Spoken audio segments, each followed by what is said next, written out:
So I'm Darren. I'm a designer maker, innovator, and part-time guerrilla gardener. I'm also the founder of a small business based in Scotland called Kabloom Ltd. And today I'm going to talk a little bit about my experience with exporting my product outside of the UK. Some of this is fairly new to me. It's a very small business, and I can assure you I'm no expert. But I think it's important sometimes to hear from people who are actually going through the experience and have made the right and the wrong decisions throughout the experience. I'm not going to bombard you with loads of information. Instead, I'm going to be honest and give you what advice I can. I hope you can take something useful away today from this, even if it is just what not to do. So first of all, explain my background. What I do at Kabloom. When talking about anything logistical when it comes to this, I think it's important to put in context what we're actually physically moving from one country to another. So we make these seed bombs. Little grow ball grenades, shaped like flower bombs, shaped like grenades, flower bombs handmade from recycled and organic materials. And they contain flower seeds.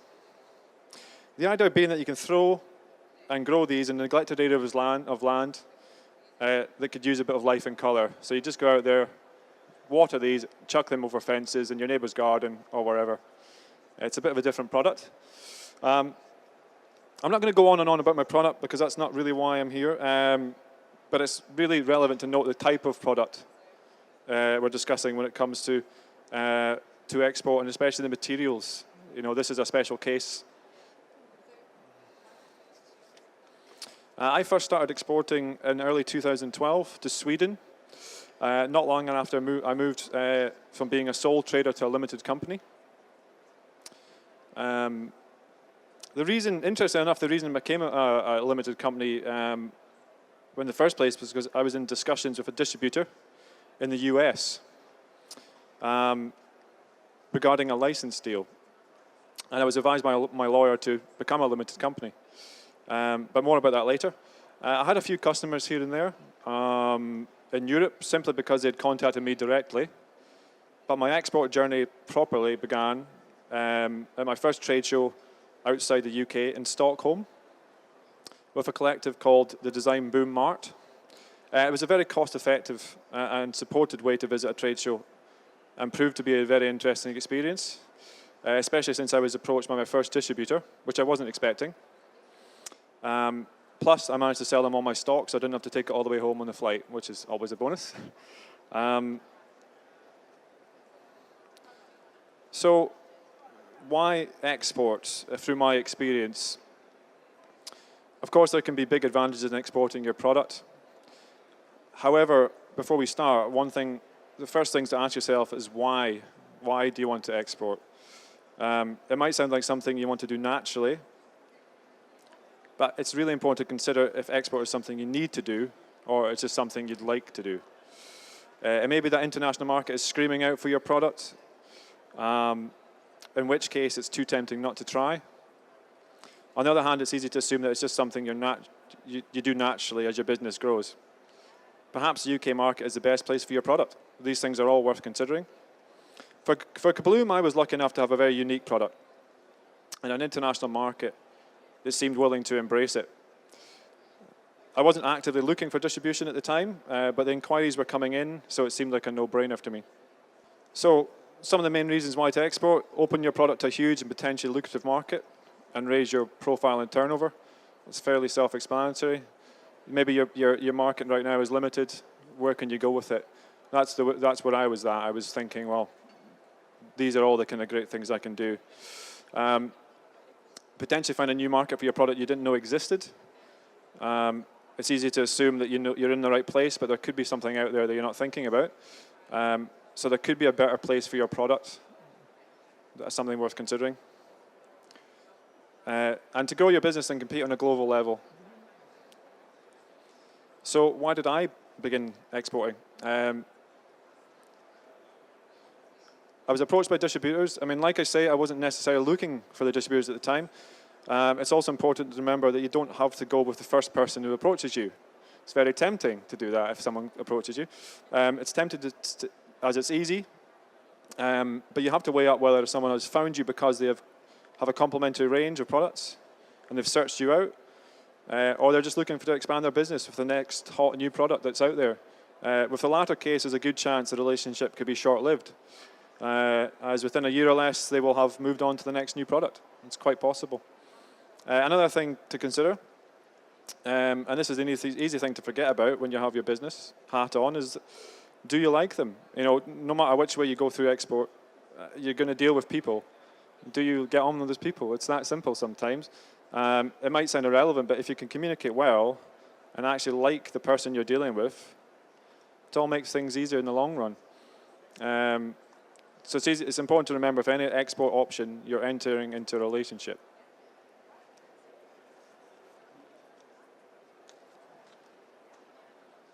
I was lucky enough to have a unique and desirable product that had international appeal. Like I say, I was approached. I got lots of inquiries, emails, and things like that. I started to think, well, maybe I could do more here. I could go further with the product.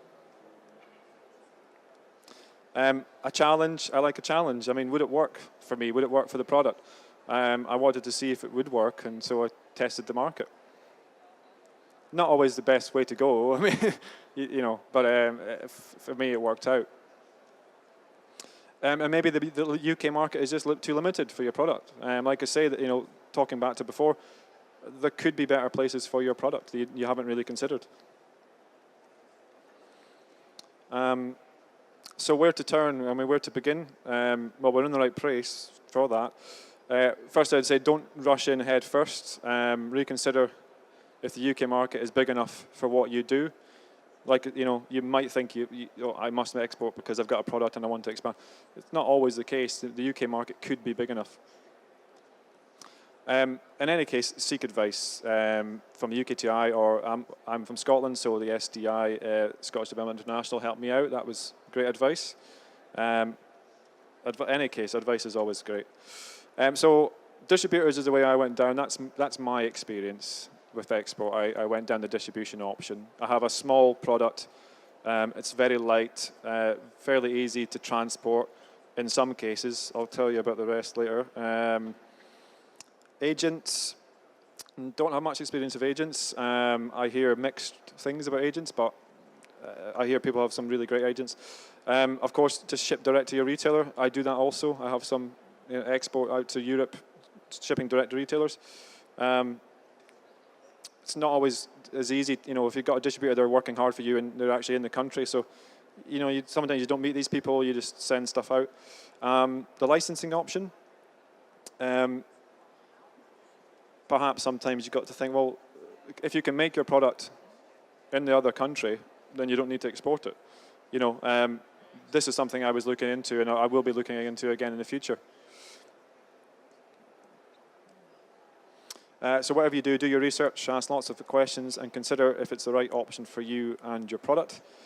That's just self-explanatory. I mean, it's easy to, like I say, it's easy to rush in. I kind of just learned from experience from doing it, and I made a few mistakes here, and I made a few, you know, right moves in other places. And some things work out, some things don't. So what to consider? The pitfalls from my experience. So pricing, can your business afford to offer a discounted rate to your distributor? In my case, this is a biggie really. If you can't make the right margin, then there's not much point in going forward. Consider your bottom line and always make a little bit of wiggle room when pricing your products. It's easy to forget that. You set up you get your margin for the UK, and you forget when it comes to distribution or exporting, you're going to have to reduce that again. You've got to think about shipping costs, is it X works, you know, what's going to happen there. So that's important, and I learned from experience. I was lucky enough to have a bit of room, but you know, you're going to make less money, but you're going to expand your market. Stock volumes. Oh, sorry.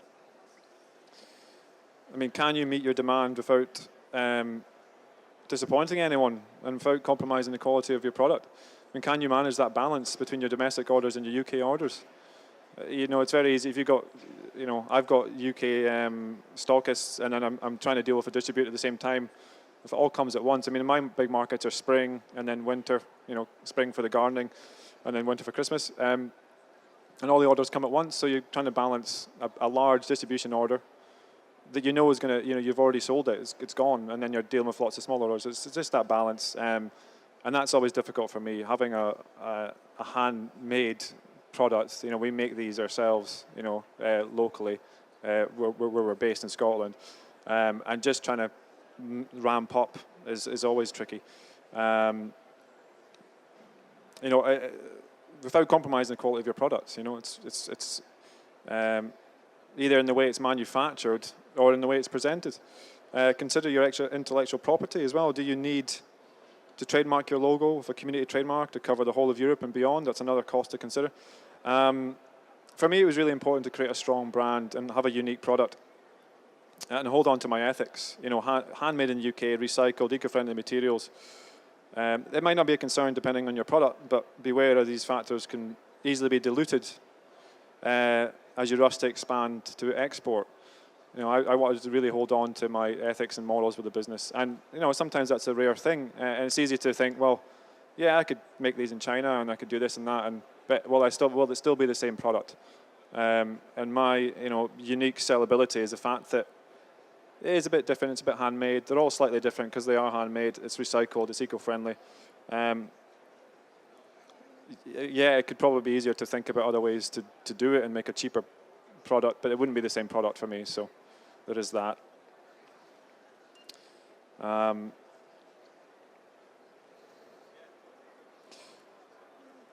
Distributor size as well. I mean, how hard is your distributor going to work to sell your products?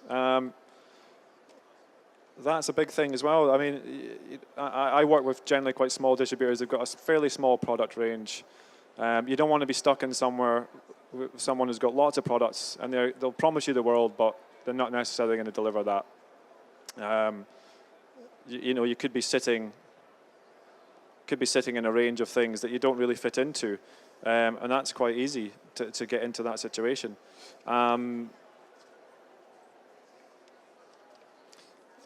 I mean, how hard are they going to work for your product? You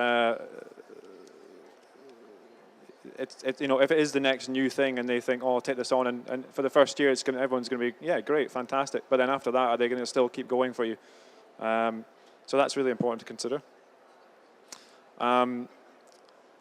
Portfolio, does your product range fit? You know, in that portfolio, is your agent, distributor, or whatever going to, does it fit in? You know, I had you know, some recent situations where yes, the product fits in, but then I found that they were also taking on a very similar product, and they didn't tell me. So I had to say, well, that's I don't want to compete in the same market within the same distributor. So you know, you have to make a decision either way, and they chose to go with me, which is great. But you know, you've got to be in the right place. You know, at the end of the day, you're not there in front of the customer. Your distributor's there in front of the customer, or whoever's selling your product. So does it fit in the range? The market as well. I mean, can your product actually compete on the market you're going to? You know, with seed bombs, for example, I see more and more different kind of seed bombs coming out. Different, you know, nobody quite does it like we do our seed bombs, but there's different products out there. And it could be that you try and sell to a market that is actually growing in that way, and you don't realize it. You know, one of my biggest distributors in the moment is the Netherlands. Now, you know, selling seeds to the Netherlands is like selling ice to the Eskimos in a way. It's like they're the experts, but I have a unique enough product that it's doing really well over there. So I was kind of first in and doing this, and it's appreciated, which is great. Is your product exportable? That's a big one as well. I mean, can you export without complications? I think in most cases you can export without any complications. And in most cases that's okay for me within Europe. But recently I've started distributing out to the US. And that has been complicated. Especially when I've got compost and seeds in my product. So I'll talk about, again, a little bit about that towards the end. I mean, there's other things to consider as well. I mean, the weight of your product, how it's packaged. I mean, there's so many things to think about. You know, traditionally we didn't send out things on pallets, but we've had to start thinking about doing that. I mean, how, you know, does your product translate to that? Language barriers as well. I mean, will this cause any issues? Does your product translate? Not necessarily even just the words, the copy on your packaging, but does the actual product itself translate? You know, are people going to get it? Is it the right thing? I mean, I'm lucky. I think most people get it, but some people don't. They don't understand why you would want to use it. But most people kind of think it's a fun thing. Also, I mean, and also just the copy. I mean, I've just picked up an Italian distributor, just small scale stuff at the moment, but we're looking to actually have to make a range of the product translated into Italian. So that's a whole other thing. That's another cost to consider. End of the day, someone's got to pick up the cost for your packaging to reprint that. Someone's got to pick it up somewhere, so you have to work out a deal. And these are things that, you know, they try the market, but then it seems that it's best to translate the product. So that's what I'm looking at now. And that goes down to as well, not just the product. It could be, you know, how they're presenting the product, their catalog, their flyers, whatever. You know, I'm very careful with my brand to get it across properly every time. If your wording and your graphics, etc., these are small things, but if they don't translate, then you're diluting your brands. You know, so it's very important to do that. So I actually just recently, you know, my Dutch distributor, I actually worked on their actual flyer, their leaflet for their sales, because I knew what was on there. I knew what was going out, and it had my branding. You know, I've had times in the past where we've started working at a distributor, and then you find that they're just picking graphics and images anywhere from your website and wherever they find on the internet, and then, you know, you just have to say, you know, you just say, well, if you just asked, I could have done something for you. It can be that simple. You know, it kind of dilutes your brand. So where next for Kabloom? I mean, currently we're distributing in Sweden, Netherlands, Italy, France. At one point I was in Ireland, but that stopped. So there I mean, you know, some things have worked out well, some things haven't. It's learning from experience. It's not always going to go the way you think it's going to go. And people like to talk and say that things are going to work out, but they don't always work out.